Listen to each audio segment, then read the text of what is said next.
প্রাচীনকালে এক রাজা ও রানী ছিলেন। তাদের 2 পুত্র ও 2 কন্যা ছিল। তাদের মধ্যে একজনের নাম ছিল অমাবস্যা ও আরেকজনের নাম ছিল পূর্ণিমা। অমাবস্যা সর্বদা রাজকন্যার মতোই থাকত। সারাদিন শুধু খাওয়া, ঘুমানো ও সাজগোজ ছাড়া তার অন্য কোনো কাজ ছিল না। অন্যদিকে পূর্ণিমা ছিল ধার্মিক প্রকৃতির। সে সারাদিন পূজা অর্চনা করত, গোমাতাদের সেবা করত এবং গৃহের অন্য কাজও করত। রাজা ও রানী তাদের 2 ছেলে ও অমাবস্যাকেই শুধু ভালোবাসত, কিন্তু পূর্ণিমাকে তারা একটুও ভালোবাসতেন না। দেখতে দেখতে রাজার ছেলেমেয়েরা বড় হয়ে উঠল। প্রতিবেশীদের কথায় রাজা তার পুত্রদের বিবাহ স্থির করলেন। সেই মতো যথাসময়ে বিবাহ দিলেন পুত্রদের। মেয়েরা বড় হয়েছিল, তাই সকলে বললেন, রাজামশাই, মেয়েদের এবার বিয়ে দিন। তবে পূর্ণিমা যেহেতু সারাদিন পূজা অর্চনা করেই সময় কাটায়, তাই ওর বিয়ে কোনো গরিব ঘরে দিন, কারণ কোনো ধনী ঘরে তো ওকে গ্রহণ করবে না। রাজামশাই ভাবলেন, এটা তো ঠিক কথা। তাই তিনি পাত্র দেখতে শুরু করলেন। অনেক দেখে একটা হতদরিদ্র পাত্রের সাথে তিনি পূর্ণিমার বিবাহ দিলেন। এদিকে ওই রাজ্যেরই রাজপুত্রের সাথে তিনি তার আর এক কন্যা অমাবস্যার বিবাহ দিলেন। বিবাহ হলো খুব ধুমধামের সঙ্গে। অনেক যৌতুক দিলেন অমাবস্যার বিবাহতে, কিন্তু পূর্ণিমাকে একটি কানাকড়িও কিচ্ছু দিলেন না। 2 কন্যাই তাদের পতির গৃহে গেলেন। অমাবস্যা রইল মহাসুখে, আর পূর্ণিমার দিন কাটতে লাগলো মহা দুঃখ দারিদ্রতার মধ্য দিয়ে।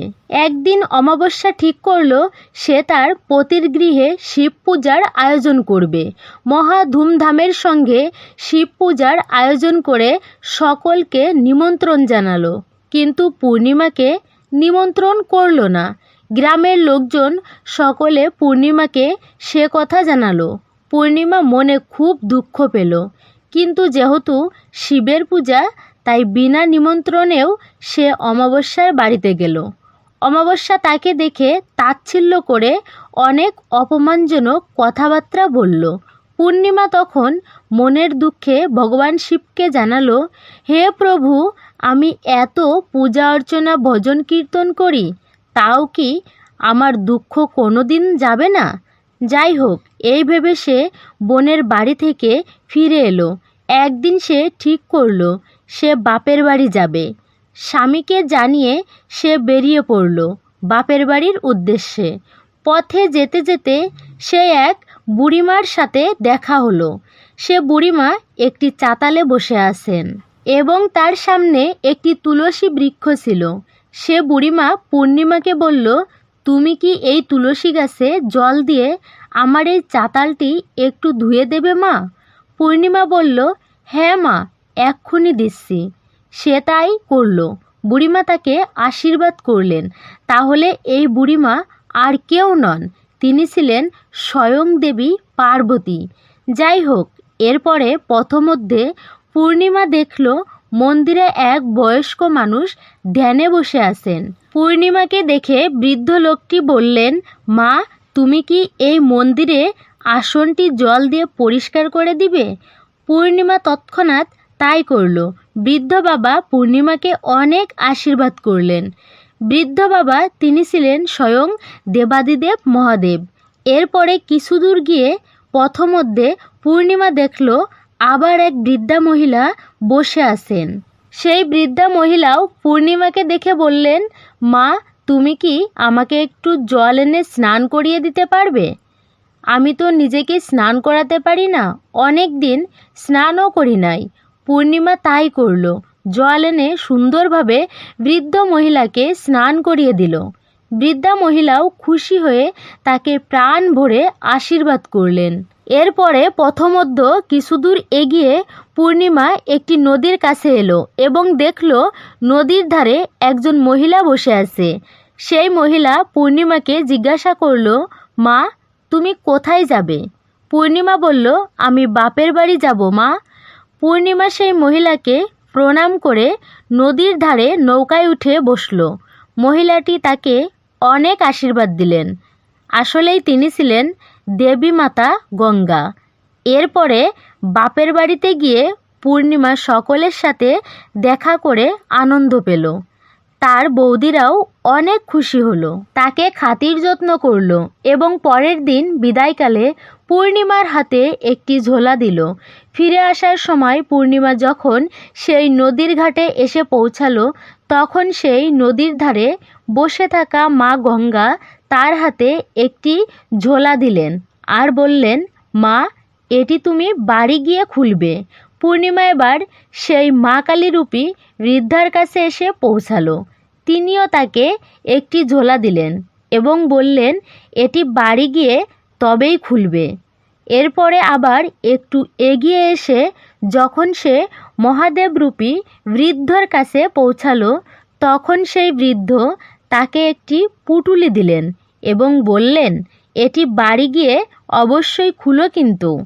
এরপর সেই প্রথম বৃদ্ধা মহিলাটির কাছে যখন এলো, তখন দেবী পার্বতী রূপী সেই মহিলাও তাকে একটি ঝোলা দিলেন এবং বলল, এটি বাড়ি গিয়ে খুলবে। পূর্ণিমা এবার সেই 5টি পুঁটুলি নিয়ে বাড়ি গিয়ে স্বামী পুত্রদের সামনে একটি একটি করে সেই পুঁটুলি খুলতে লাগলো।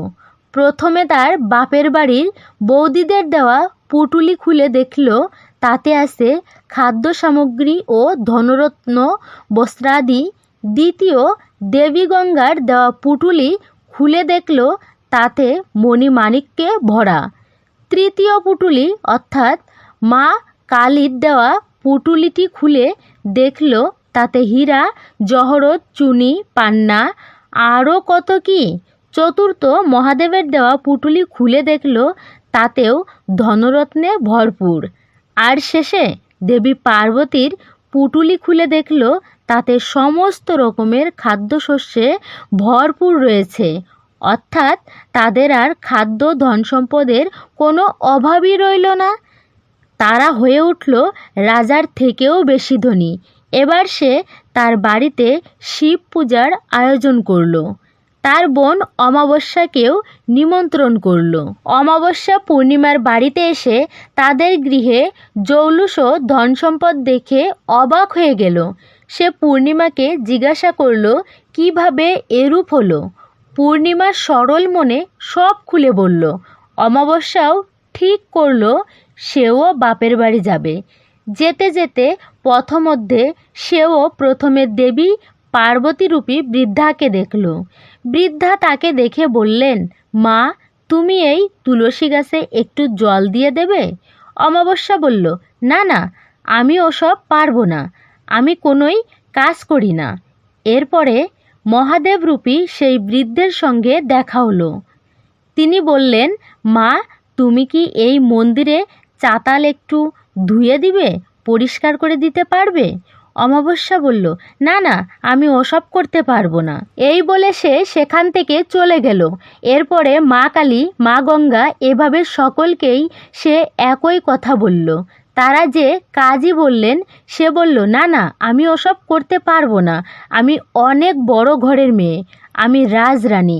বাপের বাড়িতে গিয়ে পৌঁছালে তাকে দেখে তার বৌদিরা অনেক বিরক্ত হলো। সে রাজরানীর মতো খেয়ে দিয়ে বিছানায় ঘুমিয়ে পড়ল। পরদিন ফিরে আসার সময় সে বৌদিদের বিদায় জানিয়ে প্রণাম করল এবং ভাবল বৌদিরা বুঝি খুশি হয়ে তাকে অনেক ধনসম্পদ দেবেন। কিন্তু বৌদিরা তা দিলেন না, বললেন, তুমি যাও, তোমার বাড়িতে সব পৌঁছে দেব। এরপরে মা গঙ্গার কাছে এলে মা গঙ্গাকে বললেন, আমাকে কিছু দিন। মা গঙ্গা বললেন, তুমি যাও, তোমার ঝোলা পৌঁছে যাবে। এভাবে দেবী কালী, মহাদেব ও মা পার্বতীও একই কথা বললেন। বাড়িতে ফিরে অমাবস্যা দেখল 5টি ঝোলা তার বাড়িতে পৌঁছে গেছে। সে তো মহা খুশি। এক একটি ঝোলা খুলে এবার সে দেখল কোনোটিতে মাটি ভর্তি, তো কোনোটিতে সাপ, কোনোটিতে আবার পোকামাকড় ইত্যাদি। আসলে সবই কর্মের ফল, অর্থাৎ যেমন কর্ম তেমনই ফল। তাহলে বন্ধুরা, আজকের ভিডিওটি যদি আপনাদের ভালো লেগে থাকে, ভিডিওতে একটি লাইক করে দেবেন। কমেন্ট বক্সে জয় মা গঙ্গা, কালী, মহাদেব, জয় মা পার্বতীর জয় লিখতে একদমই ভুলবেন না। চ্যানেলটি সাবস্ক্রাইব করে আমাদের চ্যানেলের পাশে অবশ্যই থাকুন। পাশের নোটিফিকেশন বেল ঘন্টাটি বাজিয়ে দিন।